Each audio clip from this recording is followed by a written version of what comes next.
Ујгурите се прашуваат, некои дури се подготвуваат за последиците од неодамнешната посета на турскиот министер за надворешни работи Хакан Фидан на Кина и Синџанг, дом на многу ујгури, вклучително и на Сејд Тумтурк, шеф на Националното собрание на Источен Туркестан.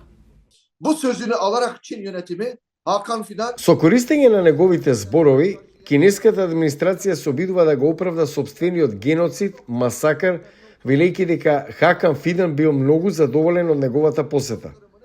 Тоа е неприфатливо. Посетата на Фидан на Кина се фокусираше на билатералната трговија и развојот на нови трговски патишта, додека светската економија се прилагодува да ја заобиколи Русија погодена од санкциите, вели Чагдаш Унгор од Универзитетот Мармара. Turkey needs to rebuild all these connections in order to... Турција треба да ги обнови сите овие врски за да остане во центарот, задржувајќи го статусот на мост меѓу истокот и западот. Сега стана популарна заради руските санкции и европејците сега исто така се заинтересирани за изградба на овие алтернативни канали. Мислам дека има можности. Анкара бара поддршка од Пекинг за трговската рута на среден коридор што ќе ја поврзе Кина со Европа преку Централна Азија и Турција. Но Пекинг е критичен кон тоа што Анкара нуди за солниште за ујгурското малцинство. Турскиот председател Реджеп Тајп Ердоган ја обвини Кина за речиси геноцид кога тој беше премиер во 2009 година.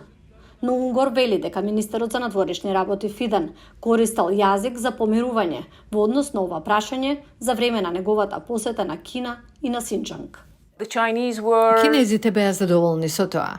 Официјалниот кинески медиумски дискурс во основа го нагласи фактот дека Турција ја поддржува кинеската политика на една Кина. Турција го почитува територијалниот интегритет на Кина. Имаше дури забелешки од посетата на Хакан Фидан во Синџанг, каде што тој го истакна, например, економскиот развој на Синџанг, социјалната хармонија, почитувањето на културните права и така натаму. Пекинг лобира за усвојување на легислативата која неколку години чека да биде ратификувана во турскиот парламент. Тоа ќе дозволи екстрадиција на ујгурите, кои ги бараат кинеските власти. Аналитичарите велат дека овој потек ќе помогне да се надмине сегашната неподготвеност на Пекинг да соработува со Анкара, вели специјалистот за Кина Черен Ергенч. Turkey is a wild card for China. Турција е непредвидлива за Кина. Ујгурската диаспора е многу силна во Турција во однос на гласачка база на конзервативните партии. Значи, тоа создава и ризична инвестициска средина за Кина. Турција всушност е официјално класифицирана како земја со висок ризик за инвестиции за кинеските компании. Аналитичарите предупредуваат дека секој потек на Анкара против ујгурите ќе биде ризичен со оглед на солидната турска јавна поддршка за ујгурите.